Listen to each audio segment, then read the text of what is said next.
इसमें तो वाज़े तौर पे एक बदनीयती का अंसर नजर आता है। पहले जजेस अपने फैसलों से बोलते थे, अब वो खुद बोलते हैं। पीटीआई को या किसी और पार्टी को उस पे तशवीश है या तहफ्फुज़ात है, they can challenge before the court. जो इलेक्शन रिगिंग के इल्जामात हैं, जो नताइज को रद्दोबदल करने के इल्जामात हैं, वो इलेक्शन कमीशन ऑफ पाकिस्तान पे लग रहे हैं। फैसले मेरिट पर हों तो आपको नजर आ जाएगा, और जजेस अगर अपने फैसलों से बोले, फैसलों पे बोले तो ज्यादा बेहतर होता है। शहजाद, आपकी क्या राय है? और खासकर ये जो अभी बहस चल रही थी ब्रेक से पहले, जिसके अंदर सलीम साफी साहब कहते हैं कि जानिबदारी के ऊपर फर्क पड़ेगा अगर रिटायर्ड जजेस होते हैं तो। जी अलिया, देखें, इसमें एक तो अभी जो बिल्कुल बात करी थी रीमा, ये दुरुस्त है कि माजी में यही कानून था कि रिटायर्ड जजेस भी हो सकते हैं, लेकिन जो जितना मैंने पढ़ा है अगस्त 2023 से पहले उसमें यह था कि जो हाई कोर्ट के जजेस होंगे, जो रिटायर्ड जजेस होंगे, वो भी चीफ जस्टिस की मुशावरत से तैनात होंगी उनकी। अब जो कानून तब्दील किया गया है उसमें ये कह रहे हैं कि रिटायर्ड जजेस भी हो सकते हैं और उसका फैसला इलेक्शन कमीशन करेगा कि कौन होगा। अब यहाँ तो जो MNA MP इलेक्ट होता है उसका notification he election commission of Pakistan जारी करता है, यानी कि अगर किसी को उस शक पे एतराज है, जब वो उसको चैलेंज करेगा तो वो ECP के फैसले को चैलेंज करेगा। अब ECP जब खुद जज को अपॉइंट करेगा ट्रिब्यूनल के लिए, रिटायर्ड जज के लिए, तो फिर इसका मतलब तो यही है कि उन्होंने ही फैसला किया है और उन्हीं के नॉमिनेटेड जज जो है वो ये फैसला करेंगे। तो इससे बेहतर है कि इलेक्शन कमीशन ही फिर उस पर अपील भी सुन लेता, फैसला भी कर लेता। और जहां तक एक कॉन्टेक्स्ट है उसको देखने की जरूरत है। अभी 2 दिन पहले ही लाहौर हाई कोर्ट का एक तफसीली फैसला आ चुका है इस हवाले से, क्योंकि आपने बात की 2 जजेस के ट्रिब्यूनल के हवाले से, वो तो पुरानी बात थी। बाद में जो नए चीफ जस्टिस आए उन्होंने 6 जजेस के हवाले से ये कहा था कि इलेक्शन कमीशन ऑफ पाकिस्तान को नोटिफाई करे। 6 जजेस को ट्रिब्यूनल के लिए रखा गया था और 2 दिन पहले जो तफसीली फैसला आया है उसमें अदालत ने 1 हफ्ते का वक्त दिया था इलेक्शन कमीशन ऑफ पाकिस्तान को कि वो इन जजेस के नोटिफिकेशन जारी करे, और कहा था कि जो चीफ जस्टिस से लोग नॉमिनेट किए हैं वही जो है ट्रिब्यूनल में आएंगे।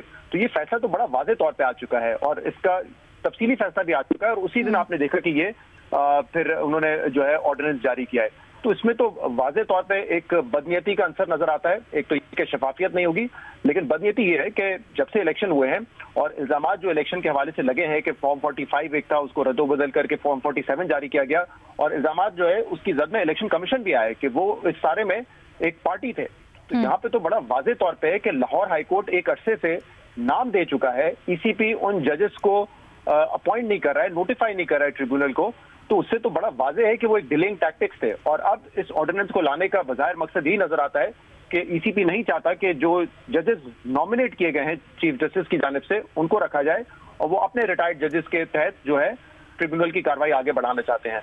तो इस पूरे कॉन्टेक्स्ट में कि लाहौर हाई कोर्ट एक अरसे से कह रहा है कि आप नोटिफाई करें, इस कॉन्टेक्स्ट में कि जो इलेक्शन रिगिंग के इल्जामात हैं, जो नताइज को रद्दोबदल करने के इल्जामात हैं, वो इलेक्शन कमीशन ऑफ पाकिस्तान पे लग रहे हैं, और उसके बाद ये फैसला, तो इससे तो वाज़े तौर पे नजर आता है कि ना इलेक्शन कमीशन ऑफ पाकिस्तान इसमें शफाफियत चाहता है, और उनकी जो बदनीयती है वो इससे उसका तासुर ज़्यादा मजबूत होता है। की मैलिफाइड इंटेंट है इस सिलसिले में।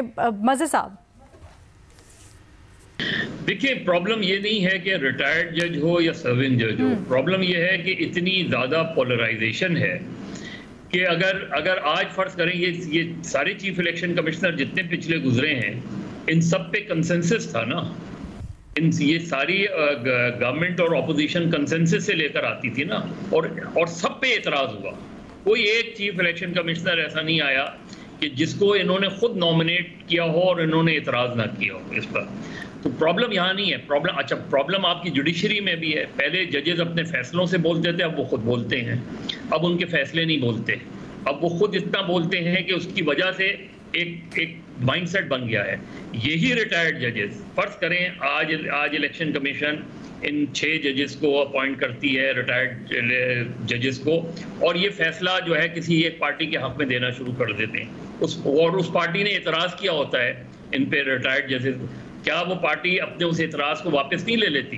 वो कहते हैं देखें कानून और इंसाफ के हक में फैसला आ गया, और दूसरी पार्टी उसके खिलाफ। अभी देख लेना, प्राइम मिनिस्टर जिस मुल्क में वजीर आजम हाईएस्ट जुडिशरी के जजेस के अंदर काली बेड़ों का तराश कर रहे हों, वहां हम इलेक्शन ट्राइब्यूनल में रिटायर्ड जजेस लेकर आए हैं, आप सर्विंग जजेस लेकर आए हैं।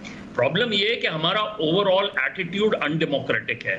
हम सिर्फ अपने इंटरेस्ट को देखते हैं कि मेरे इंटरेस्ट में कौन, ये क्या इसमें नियत का फुकदान, ये 4 महीने में फैसला होना चाहिए इलेक्शन ट्राइब्यूनल का। हम इलेक्शन ट्राइब्यूनल ही नहीं बना पा रहे, और पिछला भी उठा के देख लें आप कि सालों लग जाते हैं इलेक्शन ट्राइब्यूनल्स के फैसलों के। वो जाकरानी जो सिंध में थे, उन्होंने उनके हक में फैसला आ गया था, वो अपील में चले गए और पता नहीं क्या क्या कुछ होते। तो हमारे यहाँ बेसिकली इशू रिटायर्ड और सर्विंग का नहीं है।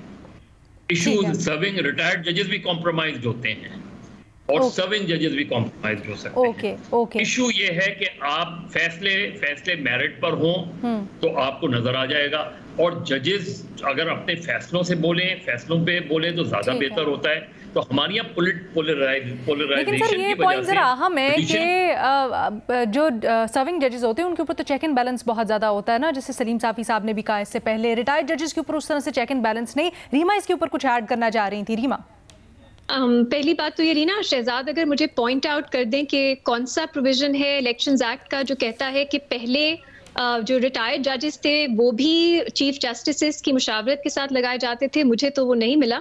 पहले कानून ये कहता था the commission shall appoint a sitting जज as election tribunal in consultation with the chief justice of the concerned high court, और अब भी उन्होंने मुख्तलिफ अल्फाज में यही बात कही है। सो अगर वो हाईलाइट कर सकें कि कौन सा ये कानून है जो कहता है कि रिटायर्ड जजेस भी कौन से चीफ जस्टिस किस हाई कोर्ट के उनकी कंसल्टेशन के साथ लगाया जाता था, समझ नहीं आती। तो मेरा ख्याल है कानून पहले भी यही था जो अब बनाया गया है अमेंडमेंट के बाद। दूसरी बात ये, मैं वज़ीर साहब से एग्री करती हूँ, हमारे बहुत से रिटायर्ड जजेस हैं जो बहुत ऑनेस्ट, क्रेडिबल, सिंसियर हैं टू देयर वर्क, और बहुत से हमारे सर्विंग जजेस हैं जिनके बारे में ये एडजेक्टिव्स मैं इस्तेमाल नहीं करूंगी। सो सवाल जो है वो मेरा नहीं ख्याल इंडिविजुअल जजेस पे फिर आ जाता है कि आप किसका चुनाव करते हैं, वो ज़्यादा अहम हो जाता है। तीसरी बात ये है, मैं मानती हूँ कि ऑफ कोर्स सर्विंग जजेस का पूल छोटा होता है। अगर एक ये अकाउंटेबिलिटी का फोरम होता है कि आप चीफ जस्टिस की कंसल्टेशन के साथ करें, तो आपके इख्तियारात इतने वसी नहीं होते कि आप किसी को भी अपॉइंट करते हैं, स्पेशली एक ऐसा इलेक्शन कमीशन जो मुतनाज़े है। लेकिन एट द सेम टाइम इसका एक कॉस्ट भी है। मैं उसकी तरफ इशारा कर रही हूँ कि पहले क्यों जो यही इलेक्शन वॉचडॉग्स जो हैं, इस तरह की बॉडीज, वो ही अप्रिशिएट करती थी ये बात, क्योंकि ये भी हमें सामने रखना चाहिए कि अगर हम चाहते हैं जल्द फैसला हो, अगर हम चाहते हैं ज्यादा ट्राइब्यूनल्स बने, तो सर्विंग हाई कोर्ट जजेस ये साथ साथ काम करें, ये मुश्किल हो जाता है। सो मेरा ख्याल है इसको भी नजर में रखना चाहिए। अगर हम प्योरली एज प्रिंसिपल पे बात करें कि किसको इलेक्शन ट्राइब्यूनल का मेंबर होना चाहिए, और इसमें माजी में क्यों इस पे इशू नहीं बना, इसको भी सोचना चाहिए कि शायद हम इस वक्त बहुत वक्ती तौर पे ये एनालिसिस कर रहे हैं कि इलेक्शन ट्राइब्यूनल में किसको बैठना चाहिए। सो इसके प्रोज कॉन्स हैं, दोनों को वे करने की जरूरत है। लेकिन जैसा मैंने पहले कहा, ऑफ कोर्स इस वक्त जो सवाल उठ रहे हैं वो इलेक्शन कमीशन के ऊपर उठ रहे हैं, पॉलिटिकल सिचुएशन के ऊपर। लेकिन जब हम एक नए सिचुएशन को असेस करते हैं, सो मेरा नहीं ख्याल सिर्फ हमने अपनी सोच को भी हम सिर्फ आज के वक्त तक दूर कर दे, इसको थोड़ा ब्रॉड मेरा ख्याल है समझने की जरूरत है। क्या समझती है कि ज्यादा हेल्पफुल होता अगर थोड़ी सी इसकी मजीद वजाहत हो जाती? लेट्स से अगर ट्राइब्यूनल को कोई रिटायर्ड जज हेड कर रहा है तो उसकी स्क्रूटनी के लिए कोई रूल्स बना दिए जाते, SOPs बना दिए जाते, तो इससे बेहतर होता।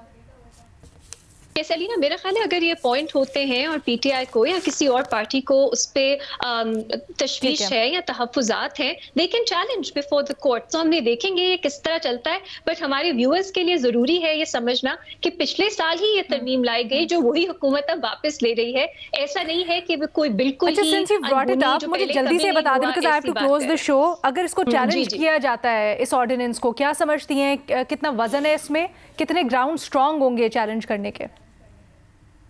अलीना, मैं पर्सनली ऑर्डिनेंसेस के हक में नहीं हूँ। इस तरह की जो नैब अमेंडमेंट भी की गई, ये भी की गई, लेकिन दूसरी तरफ अगर पीटीआई ही चाह रही थी कि जल्दी ज्यादा ट्राइब्यूनल्स बने, तो उनका जो बयानिया है उसके मुताबिक तो ये है इमरजेंसी सिचुएशन, फौरन हमें ट्राइब्यूनल्स चाहिए, और अगर रिटायर्ड जजेस से ज्यादा ट्राइब्यूनल्स बन सकते हैं, वो जल्दी प्रोसीडिंग्स कर सकते हैं, तो शायद उनके लिए इमरजेंसी सिचुएशन हो। बट पर्सनली अगर मैं देखूँ, हमारी जूरिस्प्रूडेंस में डिबेट्स देखूँ, जब आइन बन रहा था कि ऑर्डिनेंसेस क्यों प्रेसिडेंट को इख्तियार वो ऑर्डिनेंस पास कर सके, मैं पर्सनली ऐसे मामलात में ऑर्डिनेंसेस के ही खिलाफ हूँ। मेरा ख्याल है ये गैर आईनी कॉन्डक्ट होता है कि आप इस तरह ऑर्डिनेंसेस पास करके ऐसी तरमीम लाएं।